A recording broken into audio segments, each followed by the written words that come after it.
Atos capítulo 17, versículo 16. Quem achou no telão, diga amém.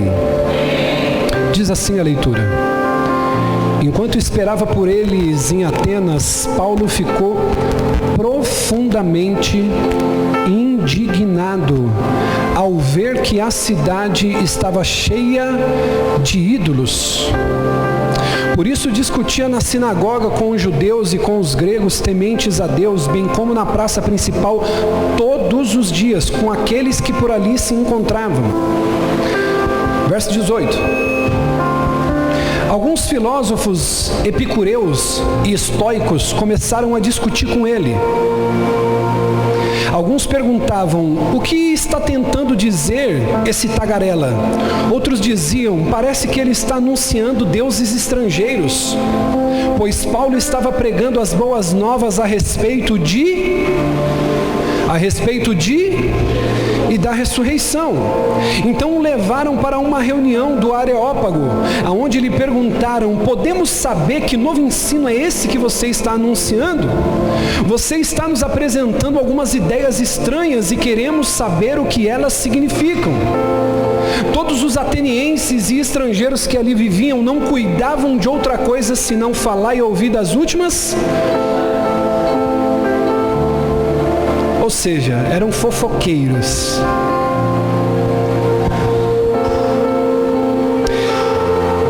Irmãos, isso aqui é uma coisa muito interessante. Todos os atenienses e estrangeiros que ali viviam não cuidavam de outra coisa senão falar e ouvir as últimas novidades. Então Paulo levantou-se na reunião do Areópago e disse: atenienses, vejo que em todos os aspectos vocês são muito religiosos. Pois andando pela cidade observei cuidadosamente seus objetos de culto e encontrei até um altar com essa inscrição: ao Deus desconhecido. Ora, o que vocês adoram, apesar de não conhecerem, eu lhes anuncio. O Deus que fez o mundo e tudo o que nele há é o Senhor do céu e da terra, e não habita em santuários feitos por mãos humanas. Ele não é servido por mão de homens, como se necessitasse de algo, porque ele mesmo dá a todos a vida, o fôlego e as demais coisas. De um só fez ele todos os povos para que povoassem toda a terra, tendo determinado os tempos anteriormente estabelecidos e os lugares exatos em que deveriam habitar. Deus fez isso para que os homens o buscassem, talvez tateando pudessem encontrá-lo, embora não esteja longe de cada um de nós. Olha só que tremendo.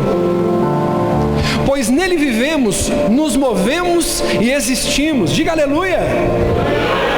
Como disseram alguns poetas de vocês, também somos descendência dele. Assim, visto que somos descendência de Deus, não devemos pensar que a divindade é semelhante à escultura de ouro, prata, pedra, feita pela arte da imaginação de homens. Agora olha o que ele diz no verso 30, e eu quero aqui que você se atente a isso. No passado, Deus não levou em conta essa ignorância, mas agora ordena que todos, em todo lugar, se arrependam. Pois estabeleceu, irmão, é isso aqui que eu quero falar essa noite. Pois estabeleceu um dia em que há de julgar o mundo com justiça, por meio de um homem que designou, e deu provas disso a todos, ressuscitando ele dentre os mortos. Aleluias, amém? Irmão, pensa num cara que gostava de se meter numa confusão, era Paulo. Irmão, Paulo era aquele tipo de crente chato do que podia estar rolando um culto dentro de uma casa, podia estar tendo um culto de ação de graças. Paulo, ele ia lá e falava assim: não, cara, vocês não estão pregando certo, o evangelho verdadeiro é esse aqui. Ele é aquele cara chato, aquele crente chatão. Não interessava onde ele estava, ele se enfiava no meio da discussão, ele falava: cara, esse negócio aí está errado, o que eu aprendi é isso aqui. Tanto é que, se você perceber, o texto que comumente a gente usa na nossa liturgia da celebração da ceia, ele diz o quê? O que eu recebi do Senhor eu também vos entreguei. Então Paulo, ele está em Atenas, E aí ele começa a discutir com os religiosos, com os poetas, com os filósofos, Kaique.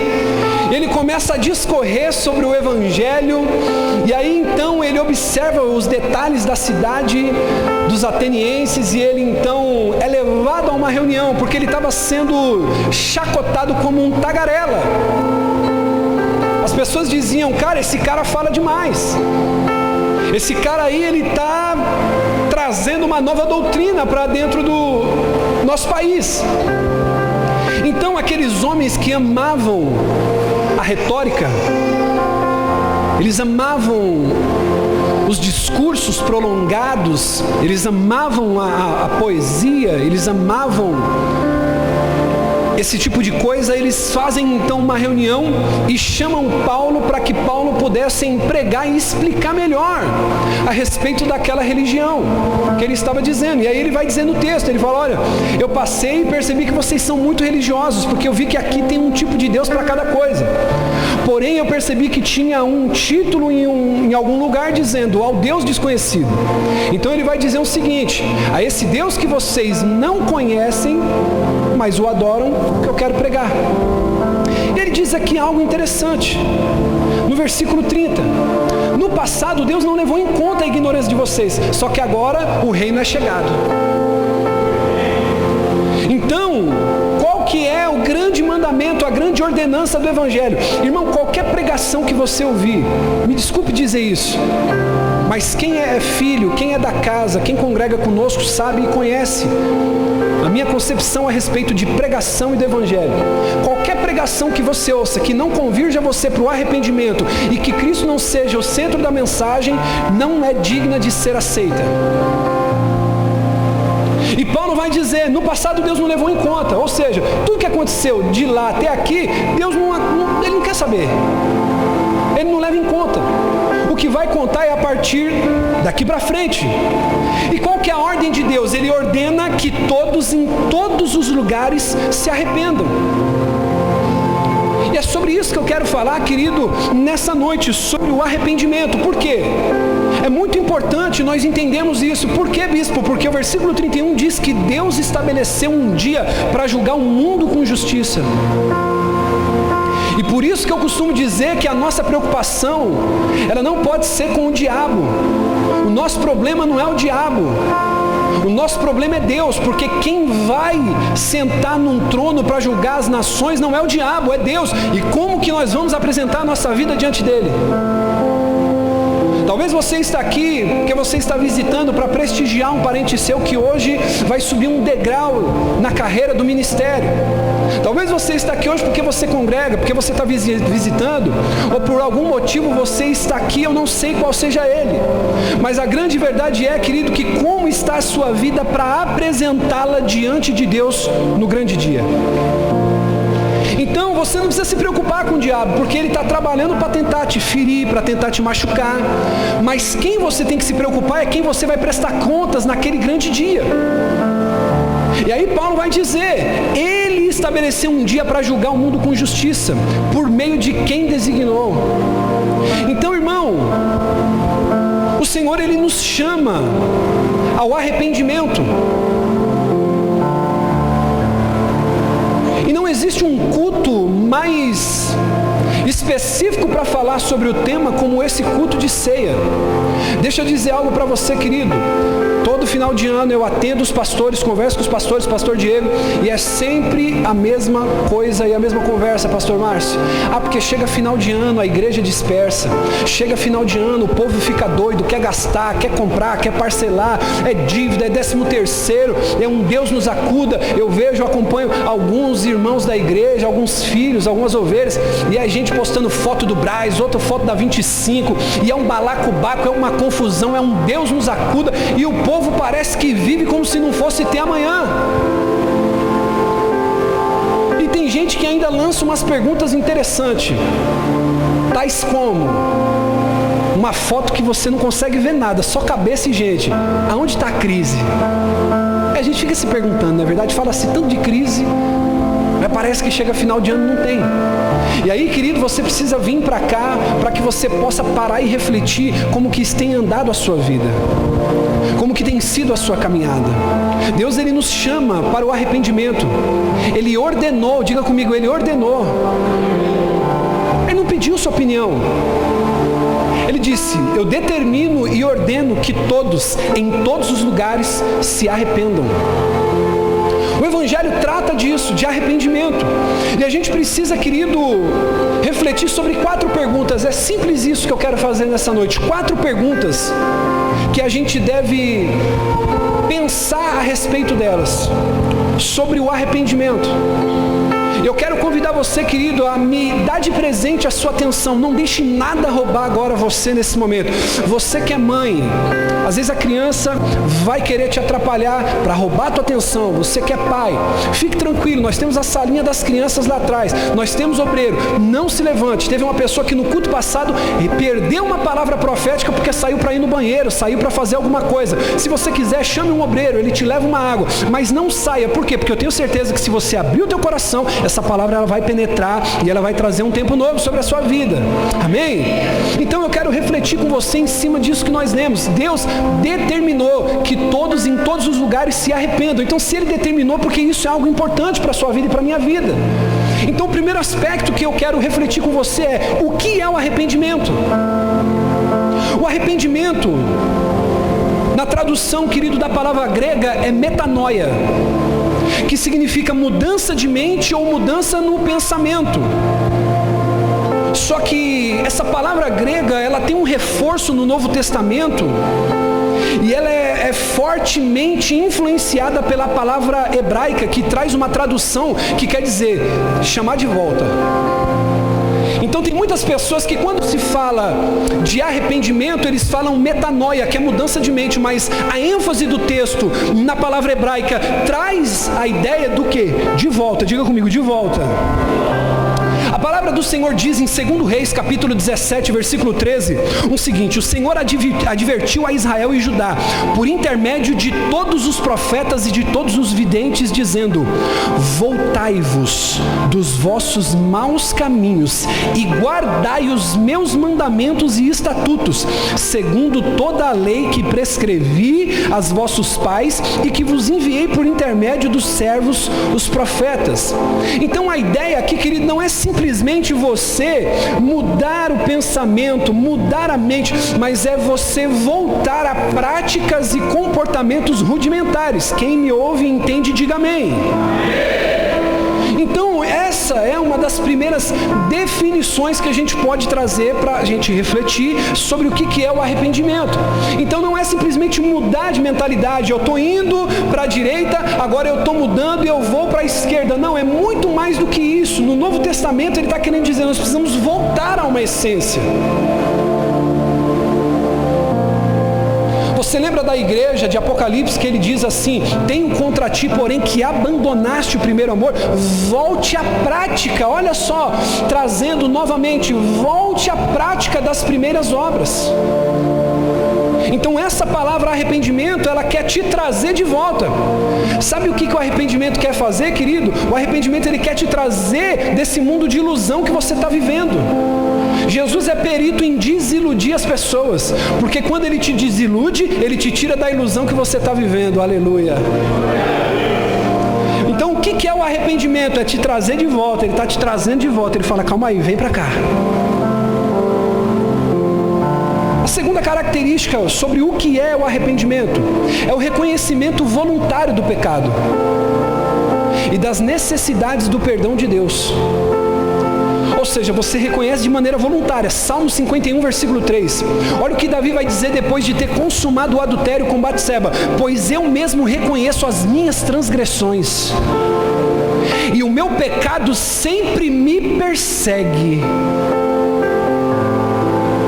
Você já parou para ver que a tua luta, querido, não é com a tua esposa, não é com o teu marido, não é com o teu chefe, não é com quem tenta puxar o teu tapete, não é com o pastor da igreja que você saiu, não é com quem te calunia no Facebook. O teu maior problema é o pecado, porque o teu pecado sempre te persegue. E ele diz no verso 4: contra ti, só contra ti pequei, e fiz o que tu reprovas, de modo que justa é a tua sentença, e tem razão em me condenar. Olha só, irmão, é um reconhecimento voluntário. Pecado é um reconhecimento voluntário. Próximo. O arrependimento. O que é o arrependimento, bispo? É uma mudança de atitude que nos leva para uma nova direção. Amém, irmãos? Isso nos leva em uma nova direção para a nossa vida. Só que essa nova direção, ela deve ser acompanhada de fé. Mateus capítulo 21, versículo 32, vai dizer o seguinte: porque João veio para lhe mostrar o caminho da justiça. Olha o que ele vai dizer. Jesus está dizendo: porque João veio para mostrar a vocês o caminho da justiça, e vocês não creram nele. Mas os publicanos e as prostitutas creram, e mesmo depois de verem isso, vocês não se arrependeram e nem creram nele. Ou seja, se arrepender e crer. Bispo, então o que é o arrependimento? Diga comigo: metanoia, voltar, se arrepender e crer. Diga comigo: e crer. Então isso é arrependimento. Agora, para a gente poder refletir um pouquinho, querido, e você entender o que não é arrependimento, porque tem gente que confunde arrependimento com remorso. E eu quero aqui refletir com você, talvez como a sua vida tem andado, como a minha vida tem andado. Ô bispo, o que não é arrependimento? Primeira coisa, arrependimento não é tristeza. Arrependimento não é remorso por aquilo que você fez no passado. A gente vai usar um exemplo aqui do povo de Israel, que se entristeceu com o que aconteceu, mas não se arrependeu. Números 14, 39. Você vai perceber, querido, que o que acontece nessa história, eles pecam contra Deus, eles fazem o que é mal aos olhos do Senhor, aí aparentemente parece que eles se arrependem, mas não é, só uma tristeza. Números 14, 39. Quando Moisés transmitiu essas palavras a todos os israelitas, eles choraram amargamente. Na madrugada seguinte, subiram para o alto da região montanhosa e disseram: subiremos ao lugar que o Senhor prometeu, pois cometemos pecado. Moisés, porém, disse: por que vocês estão desobedecendo novamente a ordem do Senhor? Isso não terá sucesso. Ou seja, são pessoas que insistem no erro, não são pessoas que se arrependem, são pessoas que se entristecem. É aquela pessoa que se lambuza no pecado, que faz o que é errado, vem aquele sentimento, vem aquela emoção, vem aquela sensação, mas depois que passa o dia, depois que ela passa horas na internet, depois que ela vê um filme, depois que ela dorme e acorda no outro dia seguinte, não muda mais nada. Por quê? Porque não foi arrependimento, foi um remorso. Bispo, o que não é arrependimento? Você pode estar profundamente envergonhado por causa de alguma coisa que você fez, mas você pode não estar arrependido.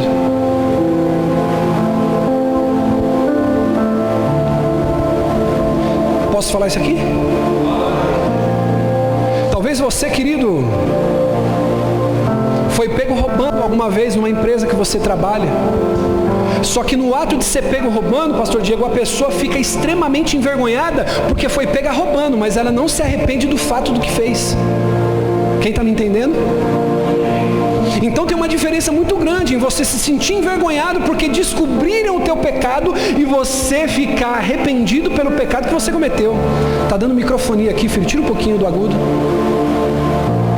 Então você pode estar envergonhado por alguma coisa que você fez, mas você não se arrepende sinceramente. Vamos lá para o exemplo disso aqui? Judas. Mateus capítulo 27, 3 diz, se você quiser, querido, anote o que eu vou te falando, porque tem muita menção aqui à Bíblia, querido, eu vou falar muitos versículos bíblicos, se você quiser vai anotando. Mateus 27, 3 diz, quando Judas, que o havia traído, viu que Jesus foi condenado, foi tomado de remorso. Não sei se eles estão passando aqui, glória a Deus. Foi tomado de remorso e devolveu ao chefe dos sacerdotes e aos líderes religiosos as 30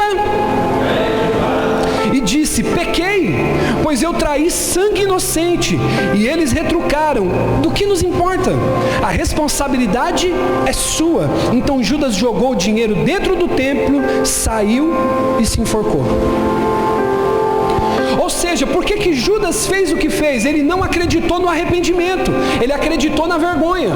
Aquele passo que ele deu, aquela traição que ele cometeu, ele ficou envergonhado. Qual foi a mentalidade de Judas? O que vão pensar de mim? O que vão dizer de mim? Se alguém descobrir, irmão, sabe por que muitas vezes tem gente que não gosta de mim? Tem gente que vem para o culto e às vezes não volta mais, porque a palavra que eu prego confronta. Não é que eu estou confrontando você, eu não tenho poder para isso. Essa palavra vem primeiro para mim. Tem gente que fala assim: ah, bispo, mas eu acho que você quando prega, você é muito duro. Quem te deu autoridade para você falar desse jeito? Tem pessoas que às vezes pensam assim: ah, os evangélicos, eles são muito julgadores. Não, querido, a palavra é perfeita, mas o mensageiro é falho. Pode ser que um dia você me surpreenda em uma falha, mas a palavra continua a verdade. E essa é a questão. Judas, ele se preocupou com a reputação. Ele pensou: o que vão pensar de mim? Os 12 não vão me aceitar mais no meio deles. Não, Jesus não vai me perdoar. E ele não se arrependeu, irmão. Ele se encheu de remorso, ele se encheu de vergonha. O pecado foi descoberto, mas ele não se arrependeu, ele se encheu de vergonha. Então você pode estar me perguntando: tá bom, bispo, eu entendi o que é o arrependimento. Eu entendi também o que não é o arrependimento. Mas bispo, eu não roubo ninguém, eu não mato ninguém. Se eu ver alguém na rua passando necessidade, eu ajudo essa pessoa. Bispo, eu dizimo. Bispo, eu oferto. Eu não traio minha esposa, eu não traio meu marido. Eu não faço nada que desagrade ao Senhor. Bispo, eu tenho uma vida correta na presença de Deus. Mas eu quero dizer para você, querido, que é necessário que todos nós nos arrependamos. Me pergunte: por que, bispo? Porque todos nós pecamos contra Deus, não existe exceção. Quer que eu te prove, querido? Romanos capítulo 3, versículo 23 diz: porque todos pecaram e destituídos foram da glória de Deus. Então, querido, por que não dá ibope? Porque falar do pecado incomoda. Falar do pecado não traz, querido, luzes ao pregador, ao profeta. Por quê? Porque isso confronta. Isso mexe com os bichos interior que tem dentro da gente. Isso mexe, querido, com o seu secreto, lá no seu profundo, que nem a sua esposa imagina, que nem o seu marido imagina, que nem os seus pais imaginam, que nem os seus filhos imaginam. E essa palavra sendo ministrada de altar, ela vai sendo como uma espada afiada que vai dividindo você ao meio, vai cortando você, vai machucando você, mas ela vai produzindo vida, e ela vai trazendo um tempo novo sobre você. Você crê nisso? Aplaude bem forte a Deus. Preciso de brado no microfone. Aleluias. Ô bispo, por que eu preciso me arrepender? Primeiro, diga comigo assim: todos. Dá uma olhada para alguém aí, dá uma olhada aí, olha para o lado, isso, olha para o outro. Tem um povo que às vezes até engana bem, não é? A roupa é de crente, o cabelo é de crente, a Bíblia é de crente. Cadê o Ricardo? Fiquei até com vergonha. Nós fomos fazer uma oração numa casa, irmão. Cheguei com uma biblinha desse tamanho. Ele chegou com um negócio assim, parecia Torá, irmão. Aí eu falei assim: irmão, o Ricardo quebra minhas pernas, irmão. Eu estava parecendo obreiro dele no dia. Tem pessoas, irmão, fazendo alusão aqui, claro. Tudo dá pinta de que é, mas no fundo não é. Você olhou para essa pessoa que está do teu lado aí? Posso falar uma coisa? Isso aqui vai doer um pouquinho, posso falar? Se o coração dessa pessoa fosse revelado, irmão, será que ela seria tão de Deus quanto você acha que ela é? Se os pensamentos, Kaique, que você carrega das 2 últimas semanas, eu não estou falando de quando você nasceu, das 2 últimas semanas, fosse gravado num CD, será que a gente podia colocar para tocar lá em cima o que você pensou na tua mente? Tem pessoa que fala: ah, bispo, eu não peco, eu não desejo mal para ninguém. Irmão, nós pecamos de maneira perversa dentro dos nossos pensamentos, dentro do nosso juízo. E aqui vai dizer por que é necessário se arrepender: porque nós fomos destituídos. Todos pecaram, diga comigo, todos. Bispo, por que eu preciso me arrepender? Porque o pecado nos faz transgressor da lei. Então nós somos culpados diante de Deus. Olha o que diz a primeira carta de João, capítulo 3, versículo 4. Todo aquele que pratica o pecado é transgressor da lei. De fato o é, porque o pecado é a transgressão da lei. Tiago capítulo 2, versículo 10. Pois quem obedece a toda a lei, mas tropeça em apenas um ponto, torna-se culpado de quebrá-la inteiramente. Diga comigo, Novo Testamento. Quem obedece toda a lei, mas tropeça em um ponto, é culpado de quebrar ela inteiramente. É como eu costumo dizer muitas vezes, quem aqui é namorado ou noivo? Levanta a mão assim, quem está namorando e é noivo.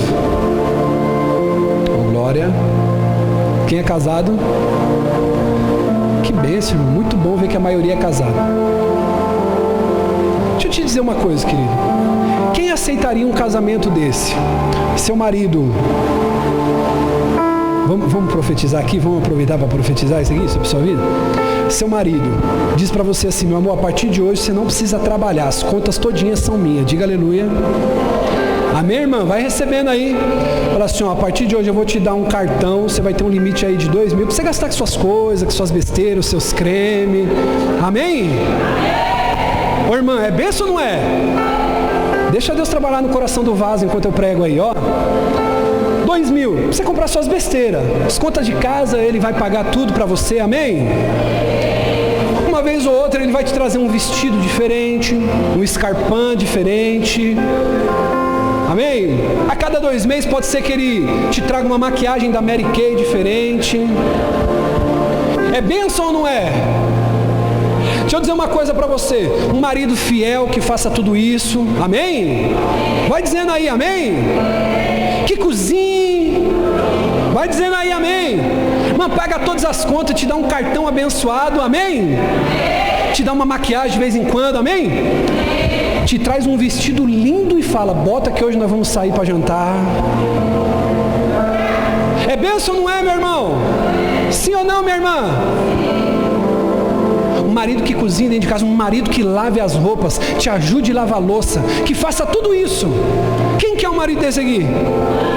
Agora deixa eu dizer uma coisa para você, um marido desse é bênção ou não é? Só que ele só tem um defeito, só um defeitinho, ele faz tudo isso, mas ele tem um defeitinho. Domingo é o dia dele. Ele se prostitui lá fora, ele sai com várias mulheres, ele sai com homem, ele sai com bicho, com tudo que aparecer na frente dele, porque domingo é o dia dele. Ele fala assim, ó, esse aqui eu sou fiel para você de segunda a sexta, mas domingo é o meu dia. Você vai se sujeitar a ter tudo isso a troco dessa infidelidade? Sabe o que Paulo está dizendo aqui? Não importa você dizer que você faz tudo para Deus, mas se você quebra um mandamento, você é culpado de quebrar todo ele. Sabe o que eu quero dizer? Esse marido que paga as contas, que te dá o cartão, que faz, que acontece, que lava, que passa, ele por quebrar um ponto, ele invalida quase tudo que ele faz. Diga assim, ó, sou eu. É difícil, né? É difícil a gente assumir isso, né? Diga assim, ó, sou eu. Essa pessoa sou eu. Bispo, por que eu preciso me arrepender? Você já vai entender. Sabe por que você precisa se arrepender? Eu quero te fazer uma pergunta aqui, não responda. Eu quero te fazer, mas você não responde. Qual foi a última vez que você chorou de cair lágrimas, se arrependendo do seu pecado? Bispo, por que eu preciso me arrepender? Você sabia que a falta de arrependimento traz sobre você a ira e o julgamento de Deus? Por isso que um cristão, ele deve constantemente maquiar o seu rosto com lágrimas de arrependimento. Romanos capítulo 2, versículo 5 diz, contudo, por causa da sua teimosia e do seu coração obstinado, você está acumulando ira contra si para o dia da ira de Deus, quando se revelará no seu justo julgamento. Eu quero te convidar aqui nessa noite, querido, a refletir sobre uma coisa, sabe o quê? Tem pecado que você já sabe que você não vai conseguir vencer e você fala, eu nem vou orar mais por isso. Eu não vou nem me arrepender, porque daqui a pouco eu vou pecar nisso de novo. Está repreendido em nome de Jesus, irmão. Você precisa voltar a chorar, você precisa voltar a clamar, você precisa voltar a se arrepender. O Senhor está chamando a igreja nessa noite a um batismo de arrependimento. O Senhor está chamando você a voltar a chorar no altar, a voltar a chorar no teu quarto, a voltar a chorar na cozinha, a voltar a chorar no banheiro da tua empresa. Por quê, bispo? Porque o Senhor, Ele quer te visitar, não com ira, não com julgamento, não com justiça, mas Ele quer te visitar com graça, com amor, com misericórdia, perdoar os seus pecados e te levantar para te fazer um vaso novo. Você crê nisso, meu irmão? Levanta as suas mãos, porque uma é pouca, e aplaude ao nome dEle. Ah, meu Deus!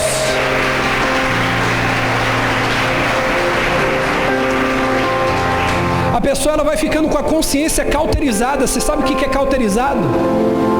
Coloca na mão de um homem igual eu um rastelo ou uma enxada para carpir um terreno. Irmão, vai sangrar tudo, a mão lisinha de quem mexe no computador o dia inteiro. Coloca uma enxada na mão de alguém que não tem calinho. Sabe o que vai acontecer? Primeiro de tudo, vai sangrar, vai machucar, só que depois vai calejar. Uma consciência cauterizada, uma mente cauterizada, ou seja, calejada. A pessoa, ela já está tão envolvida, inserida naquilo que criou calo. Aí a pessoa, ela não se arrepende mais. Irmão, deixa eu te dizer uma coisa. Você diz que ama Deus e serve a Ele há tanto tempo. Qual foi a última vez que você chorou pelos seus pecados? Bispo, por que eu preciso me arrepender? Porque se nós não reconhecemos a nossa necessidade de arrependimento e perdão, a gente faz Deus um mentiroso e nós mesmos nos enganamos. 1 João capítulo 1, versículo 8. Coloca para mim aqui, filho. 1 João capítulo 1, verso 8. Escute isso. Se você diz que não tem necessidade de se arrepender, você está fazendo Deus mentiroso. Capítulo 1, versículo 8, 9 e 10. É 1 João, filho. 1 João. Primeira carta de João, capítulo 1, versículo 8. Ele vai dizer, querido, o seguinte. Eu vou contar até 3, nós vamos ler bem alto e bem forte. 1, 2, 3.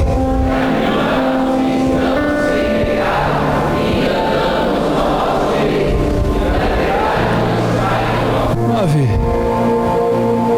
Verso 9. Se confessamos os nossos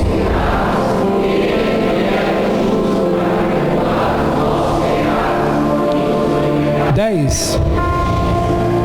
Se afirmarmos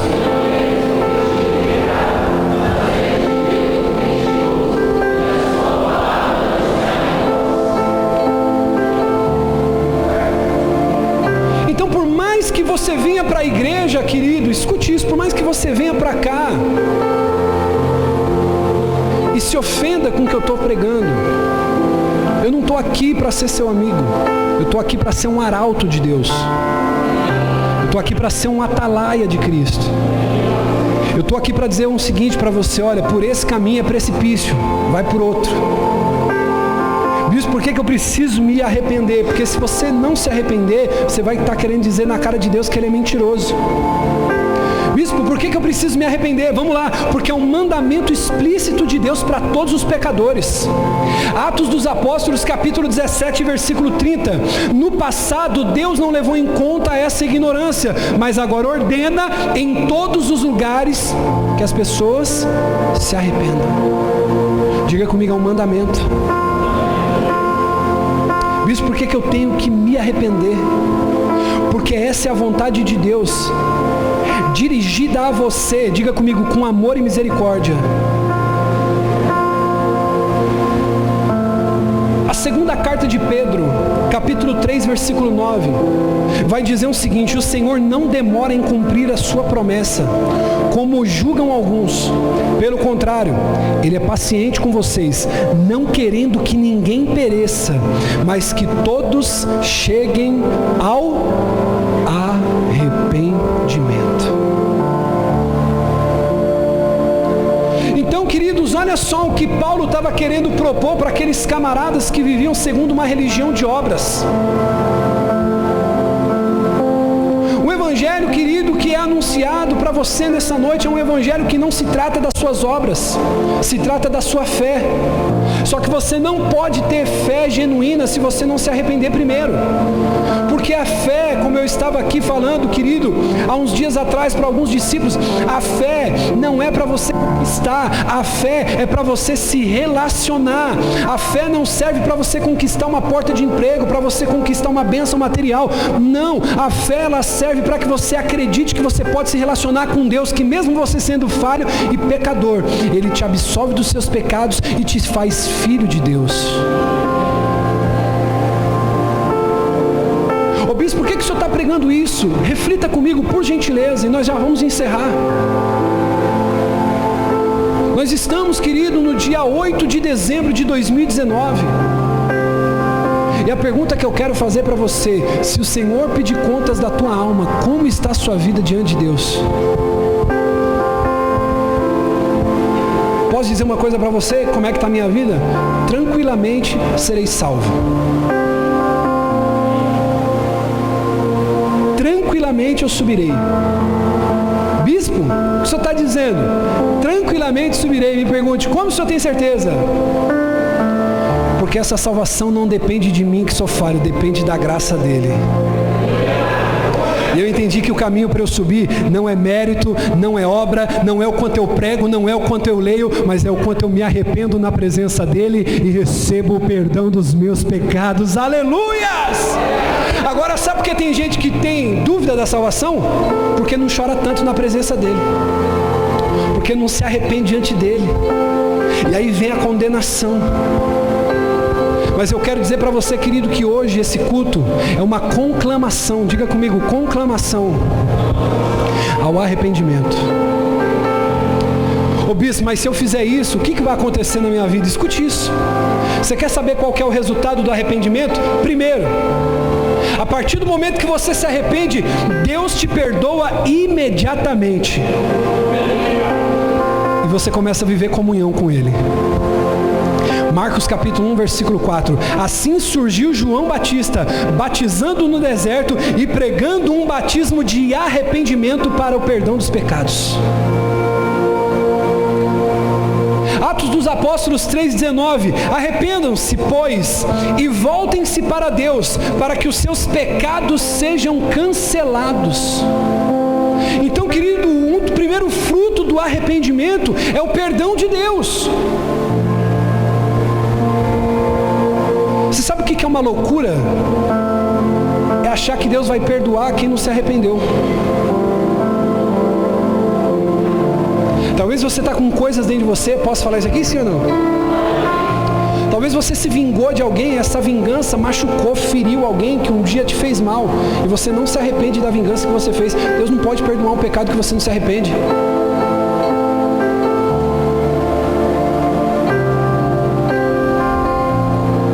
Você não recebe perdão do que você não se arrepende. Então, quando você se arrepende, diga comigo, a primeira coisa é receber o perdão. A segunda coisa, quando você se arrepende, isso é produzido, querido, em você, salvação. Porque o arrependimento, ele produz um coração contrito e quebrantado. 2 Coríntios capítulo 7, versículo 10. A tristeza, segundo Deus, não produz remorso, mas ela produz arrependimento que leva à salvação. E a tristeza, segundo o mundo, produz a morte. Ô bispo, qual que é a consequência do arrependimento? Vamos lá, a verdadeira mudança de mente, de uma atitude que nos faz num novo padrão de vida. Não tem como, querido, dizer para você que está tudo bem. Eu não consigo, querido, como pastor, e quem caminha comigo sabe, a gente, querido, pregar coisas que às vezes as pessoas querem ouvir, sabendo que a vida está uma verdadeira tristeza, uma verdadeira angústia. Quantos que estão aqui essa noite, muitas vezes quer ouvir uma palavra de vitória, uma palavra que Deus vai te abrir porta, uma palavra que Deus vai te mudar, que Deus ele vai fazer grandes coisas na sua vida, mas cara, dentro de casa está uma tristeza. Você passa anos sem falar com a esposa, meses. existe arrependimento.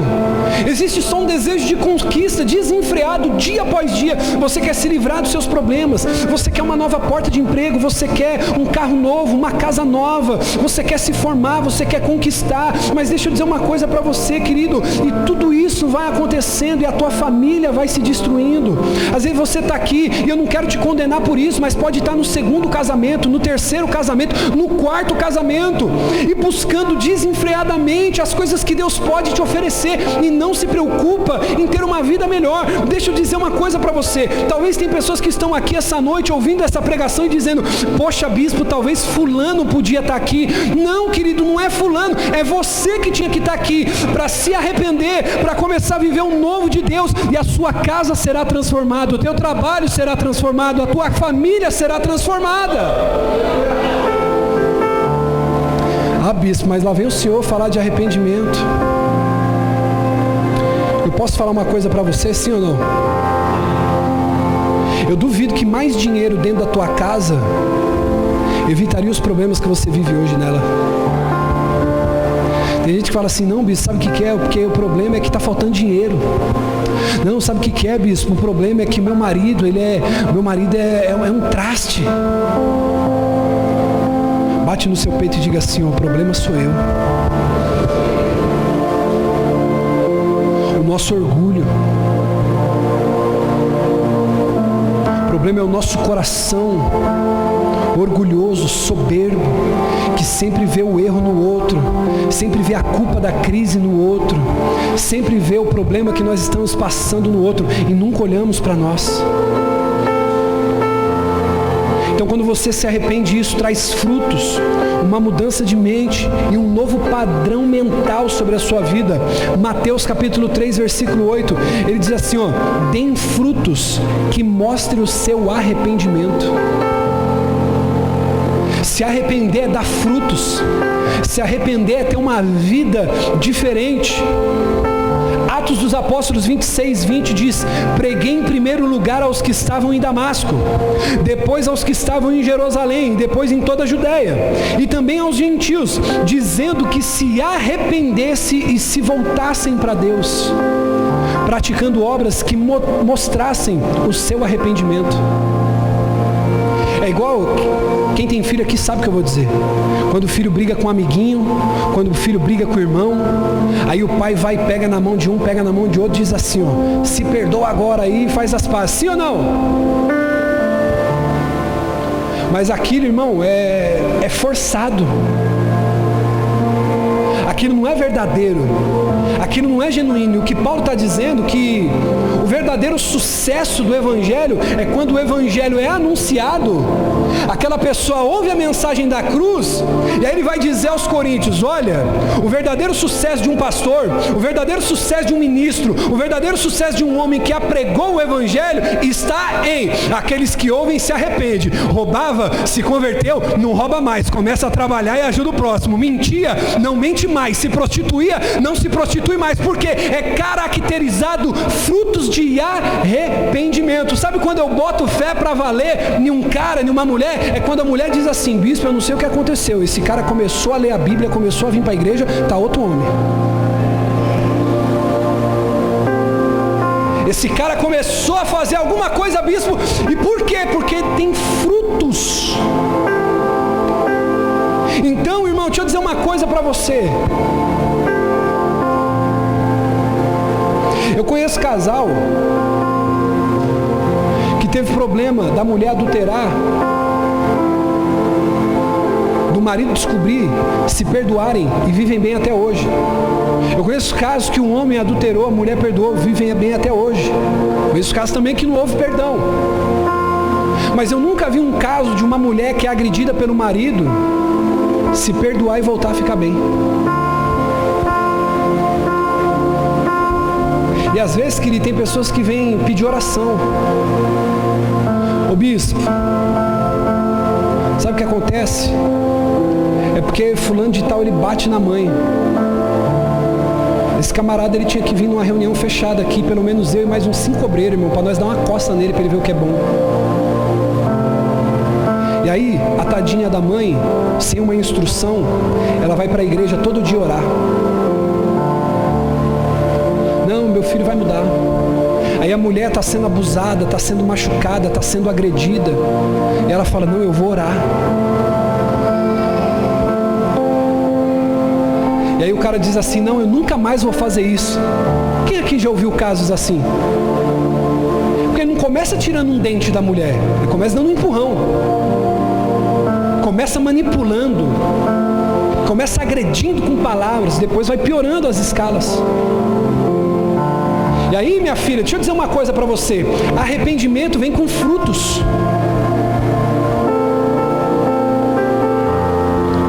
E aí você vai orando, e você não vai percebendo frutos e as coisas vão piorando. Posso falar uma coisa para você, meu amigo? Posso falar uma coisa para você que está me ouvindo? Ô bispo, fulano deu mancada comigo. A Bíblia manda você perdoar, sim ou não? Mas a Bíblia também nos orienta que o arrependimento de quem falhou com você tem que ser seguido de frutos.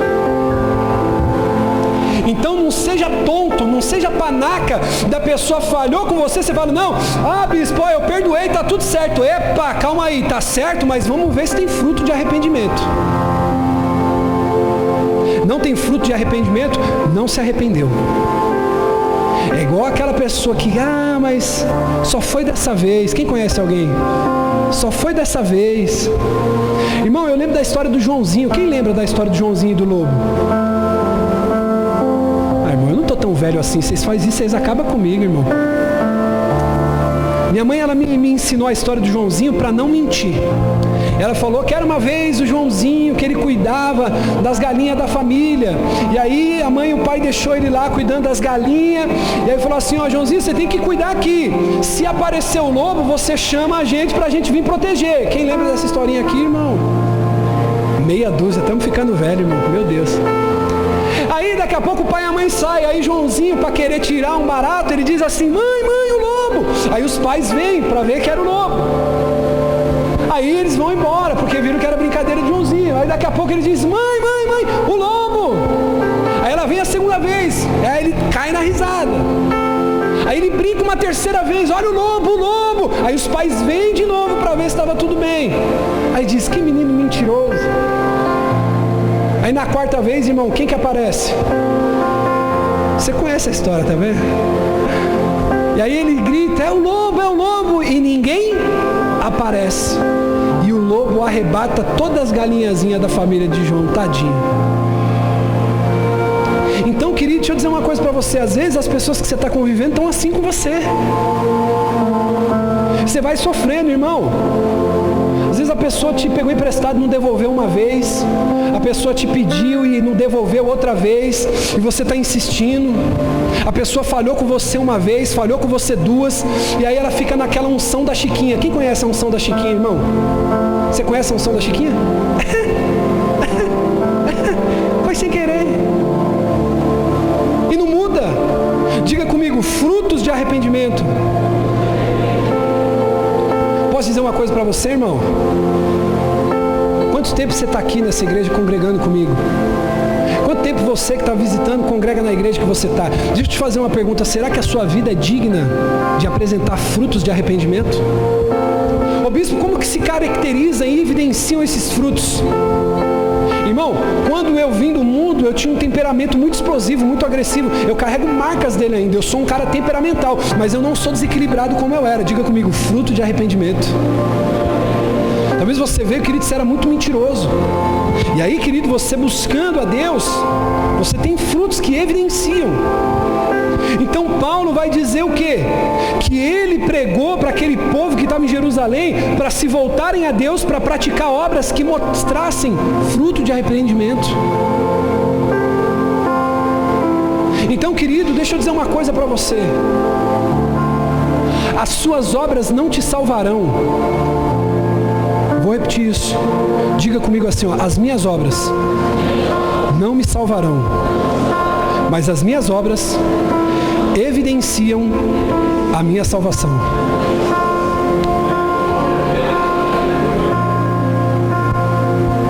Ou seja, a sua obra não vai te salvar, mas as obras que você tem feito evidenciam se você é salvo.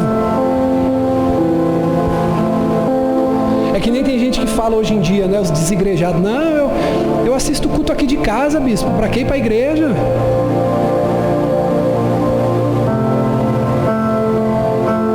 Afinal de contas, a igreja não salva ninguém, sim ou não? Eu te pergunto, a igreja salva alguém, irmão? Salva ninguém. Só que eu nunca vi um salvo caminhar fora dela. A igreja não salva ninguém, mas ela é o lugar dos salvos.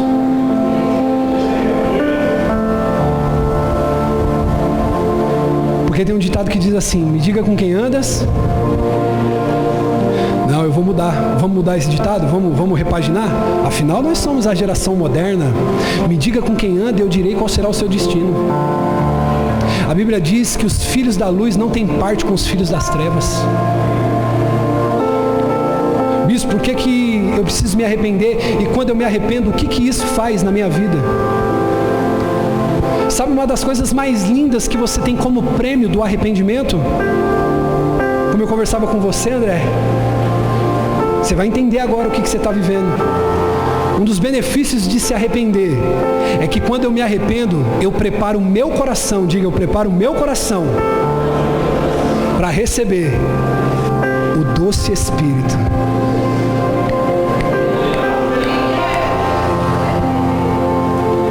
Atos dos Apóstolos 2,38. Quem não gosta de Bíblia hoje está tomando uma surra. Atos 2,38. Pedro respondeu, olha só, não sei se ele vai pôr aqui, Atos 2,38. Pedro respondeu, arrependam-se e cada um de vocês seja batizado em nome para perdão dos seus pecados e receberão o dom. Irmão, eu quero dizer uma coisa para você, hoje é noite de você receber o dom do Espírito Santo. Hoje é noite de você receber perdão do pecado. Deixa eu dizer uma coisa para você, não importa o que você fez, não importa o que você praticou, hoje o Senhor está te chamando para o arrependimento, para receber a plenitude do dom do Espírito Santo sobre a sua vida. Agora, bispo, isso é fácil? Não. Por quê? Porque como a gente leu, tem que ser um reconhecimento voluntário. Deixa eu dizer uma coisa para você, irmão. Posso falar isso aqui?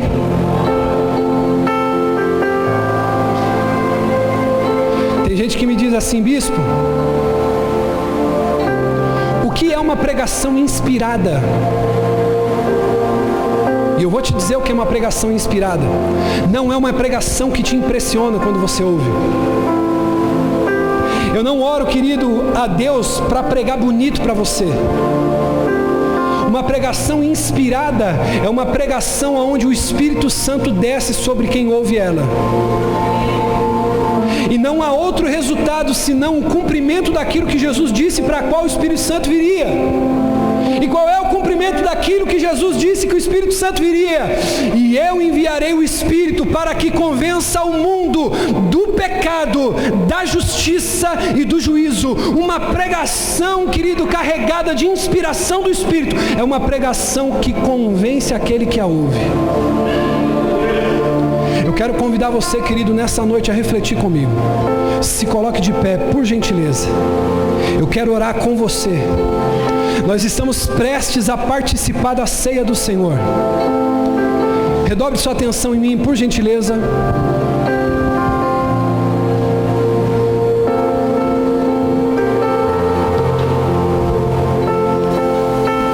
O Espírito Santo quer encher algumas pessoas aqui.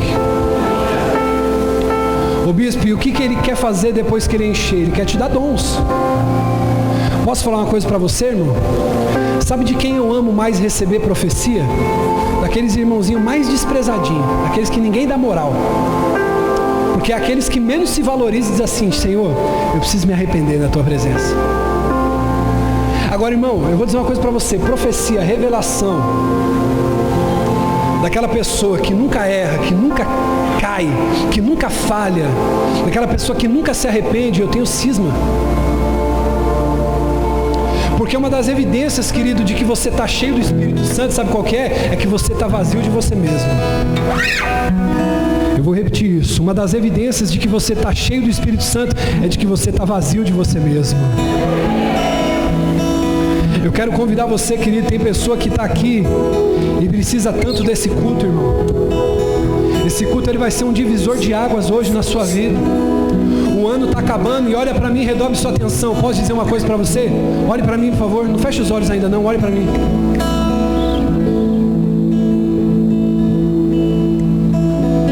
Todos que compram no crédito, passa dia menos dia, diga comigo, a fatura chega. Sim ou não, irmão?